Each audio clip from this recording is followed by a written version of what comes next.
నిన్న ప్రపంచ క్రికెట్ ఛాంపియన్షిప్‌లో మన లేడీస్ గెలుపు చూసాం కదండీ!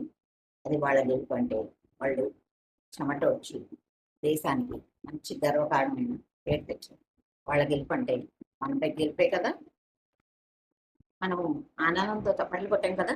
అంతేకాదు ఈరోజు ఇంకో గొప్ప గెలుపు కూడా ఉందండి. అదేంటో తెలుసా? నిశ్శబ్దంగా ప్రతిరోజు ప్రతి ఇంట్లో ఎవరికీ కనిపించని ఒక గొప్ప గెలుపు. అదేంటో తెలుసా? గృహిణి గెలుపు. ఈరోజు రాష్ట్రీయ గృహణ దినోత్సవం. మీకు తెలుసా ఈ విషయం? ఆమెకి ట్రోఫీ లేదు, గెలుపు లేదు, స్టేడియము లేదు. కానీ ప్రతిరోజు తన కుటుంబం కోసం తను పోరాడుతూనే ఉంటుంది.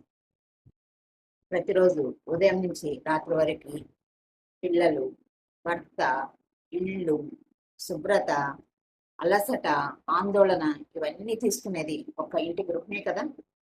కానీ ఆమె వీటన్నిటి మధ్యలో తను తాను కూడా మర్చిపోతుంది. కానీ ఎప్పుడు ఆమె ఓడిపోదు. ఆమె ఏం చేస్తుంది? ప్రతిరోజు మళ్ళీ చిరునవ్వుతో ఉదయం లేసి తన పని తను స్టార్ట్ చేస్తుంది. ఈవిడ కూడా ఒక ప్రపంచ ఛాంపియనే కదా! మైదానంలో గెలిచిన ఆ మహిళలతో పాటు ప్రతి ఇంట్లో ఉండే గృహిణికి కూడా ఈ గెలుపు చెందుతుంది.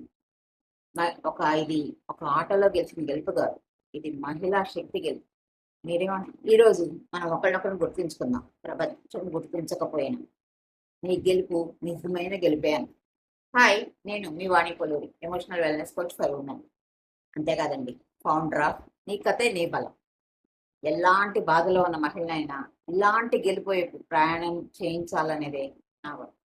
ఇది నచ్చితే లైక్ చేయండి, కామెంట్ చేయండి, అవసరం అనుకున్న వాళ్ళకి షేర్ చేయండి. గెలుపు అని కామెంట్ చేయండి. Thank you.